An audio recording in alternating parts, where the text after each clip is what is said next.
drama om det gode og det onde, det evige slag. Ridder Skrat og Jomfru Tovelil. Et drama i 4 akter. Tæppet går.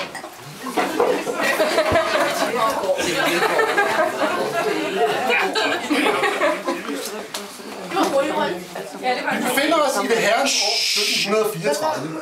På slottet bor Jomfru Tovelil sammen med sin gamle far. Jomfru Tovelil sidder og strikker en rustning til sin elskede Ridder Skrat.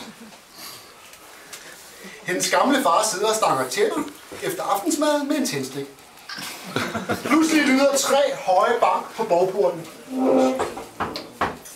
Jomfru Tovelil holder op med at strikke. Hendes gamle far fortsætter med at stange tætter. Han er nemlig tunghør og slet ikke hørt, at det bankede. Jomfru Tovelil rejser sig hastigt og løber ned ad vindeltrappens 53 trin.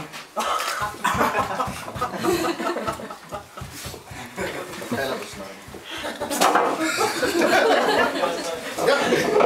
Hendes hjerte banker hæftigt, og hun bliver rød i kinderne.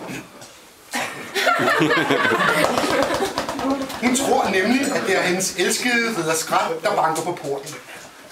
Endelig står hun foran den store, tunge borgport. Igen lyder der en banken. 3 slag. Jomfru Tovelil spørger med en mild og blid stemme, hvem det er. Hvem der? Den onde Esben, for det er nemlig ham, svarer med dyb og ro bryst, at det er Ridder Skrat. Ridder Skrat? Jomfru Tovelil tror, at det er hendes elskede Ridder Skrat, og hun skynder sig at rette på håret. Og åbner derefter porten. Da hun ser, at det er den onde Esben, træder hun et skridt tilbage. Med åben mund og forfærdelsen malet i sit unge, kønne ansigt. Den onde Esben griber hendes hånd for at kysse den.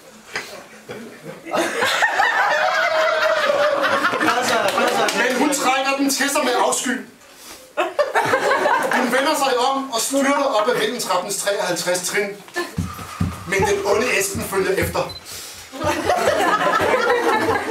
Da de er kommet op ad vindeltrappens 53 trin, går den onde Esben hen og hilser på Jomfru Tovelils gamle far. Jomfru Tovelil stivner, for den onde Esben spørger nemlig hendes gamle far, om han må få Jomfru Tovelil til kone. Må jeg godt få lidt datter som kone?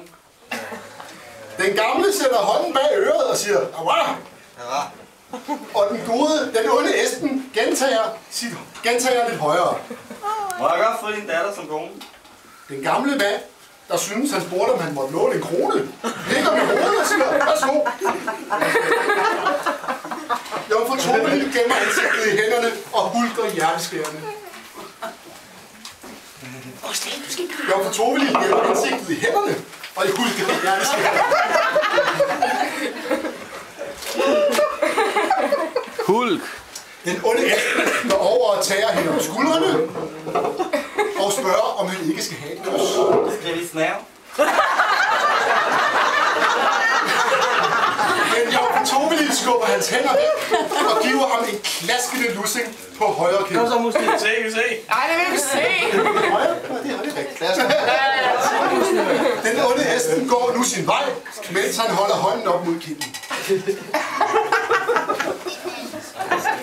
Henne i døren vender han sig op og siger, at det skal hun komme til at fortryde.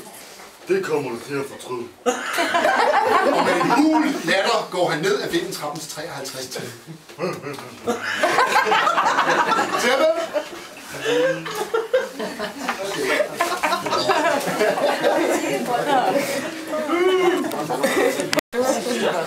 Vi befinder os nu i haven foran slottet. Den onde Esben står bag busken og lurer. Jomfru Tovelil sidder på balkonen og tørrer sine forgrætte øjne, mens hun snøfter højlydt. Ridder Skrat kommer gående, rank og glad, mens han fløjter Tchaikovskis 1812 ouverture opus 49.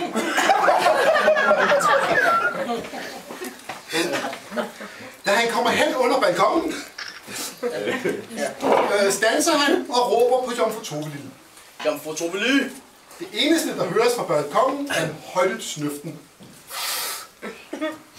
Ridder Skrat bliver pludselig alvorlig og spørger, hvorfor hans elskede lille skruekøle har det så forskrækkeligt. Hvorfor har du så skrækkeligt, min skønne pige? Men stakkels Jomfru Tovelin snøfter bare endnu mere højlydt, mens hun læner sig ud over balkonens kant og ser ned på sin elskede Ridder Skrat. Hendes unge liv er spoleret. Og havde det ikke været, fordi hun var bange for at ramme Ridder Skrat, så havde hun kastet sig ud over balkonens kant af bare ulykke. Gråden overvælder hende pludselig, så hendes skuldre ryster, og hun kan ikke sige et ord. Ridder Skrat får derfor selv finde ud af, hvad der er i vejen.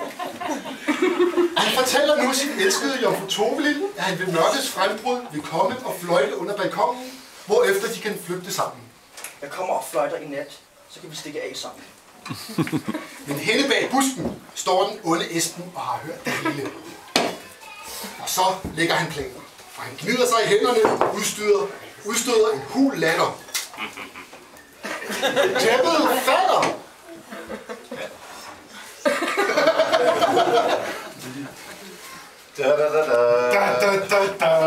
Glider ud. Det er nat. Månen sender sit blege, kolde lys ned over balkongen, hvor Jomfru Tovelin sidder og venter på at høre Ridder Skrat fløjte. Og pludselig kommer der en skikkelse snigende ned i haven. Skikkelsen lister sig hen under balkongen, og nu, mine damer og herrer, hvis ikke I allerede har gættet det, kan jeg afsløre, at det er den onde Esben, der har skurkestreger for. Han kommer med en hul latter. Næsten ikke kan høres. Så spidser han munden, og i den stille nat, hvor man ellers kun hører vinden susen i træernes løv, hører man nu en stille fløjten. Jomfru Tovelin rejser sig og spørger, om det er Ridder Skrat. Jomfru Tovelin rejser sig og spørger, om det er Ridder Skrat. Er det Ridder Skrat? Igen høres en fløjten nedefra. Jomfru Tovelin skynder sig ned ad vindeltrappens 53 trin. Åbner døren og træder ud i haven. Og går hen til den person, som hun tror er Ridder Skrat. Men med et kaster månen sit kolde lys ned over den onde Esbens onde åsyn.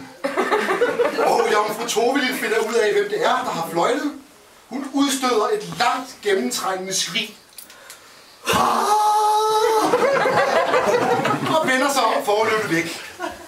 Men den onde Esben griber fat i hendes arm. Og selvom Jomfru Tovelin gør modstand og skriger,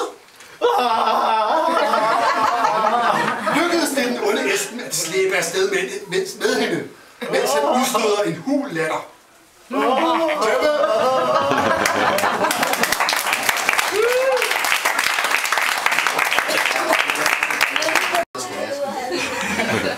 Vi befinder os nu langt ude i skoven.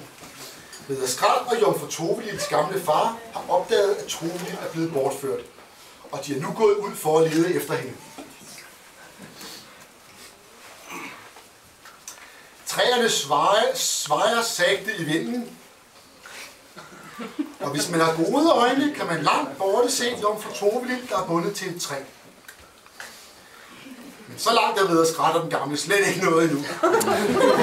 Og bedst som de går, lyder der bag dem et gennemtrængende tyrebrøl. Det er tyren Bastian, der er gået amok. Endnu en gang brøler den. Ridder Skrat springer op bag et træ. Men Tovelins gamle døve far har slet ikke hørt den gale tyr og fortsætter som intet var hent.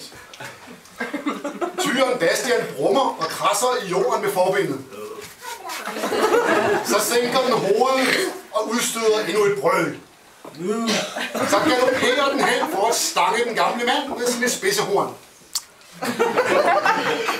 Ridder Skrat ser, hvad der går for sig. Han springer frem og trækker sit skarpe sværd. Tyren får nu øje på ham og løber hen imod ham. Den kommer nærmere og nærmere. og sænker hovedet for at stange. Men ridder Skrat løfter sit sværd og stikker det i ryggen på den vilde tyr. Tyren standser. Den viger med hovedet. Og så udstøder den et brøl, og tungt falder den op på siden. Hvor den udånder med et stort suk.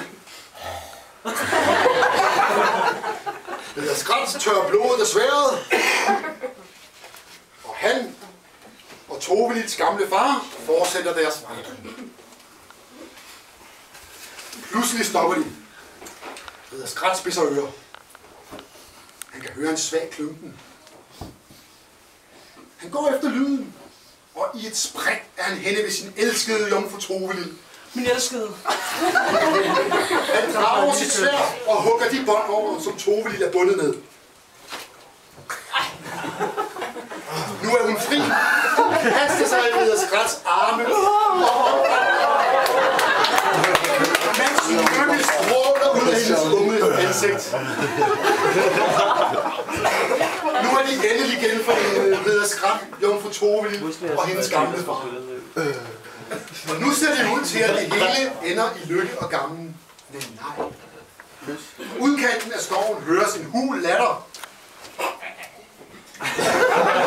De kvikke har jo nok allerede gættet, at det er den onde Esben, der kommer tilbage. Da han ser, at jomfru Tovelil er blevet befriet, bliver han rød i hovedet af vrede. Han trækker sit sværd og går til angreb på Ridder Skrat med et brøl. Men Ridder Skrat er hurtig og trækker også sit sværd. Og der udvikler sig et drabeligt slagsmål mellem de to. Jomfru Tovelil står og bider sig i oversiden af venstre hånd, mens hun følger slagets gang. Og pludselig sker der noget. Ridder Skrat angriber hårdt, og den onde Esben må langsomt vige. Men han kigger sig slet ikke tilbage, og ser derfor ikke den døde tyr Bastian, der ligger på jorden. Han kommer helt hen til det døde dyr, og han falder bagover med et brøl.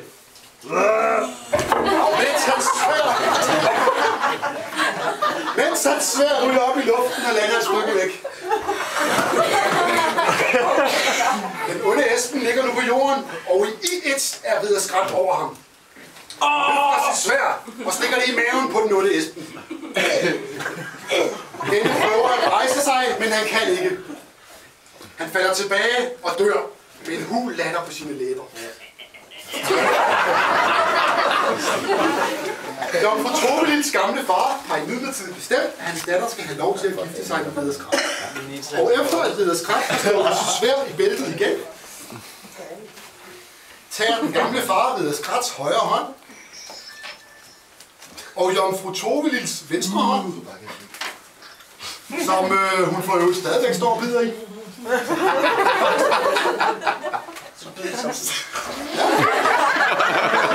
Og langsomt fører han det unge pars hænder sammen.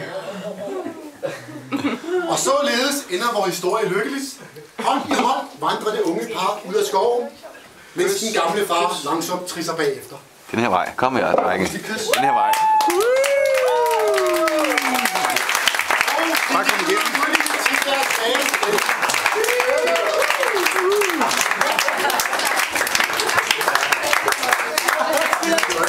Skal vi lige have skuespillerne en gang? Ja, vi er skuespillerne. Tovelil og Skrat. De er helt forelskede. Helt forelsket. Meget dybt forelsket. Var det klart, Mus?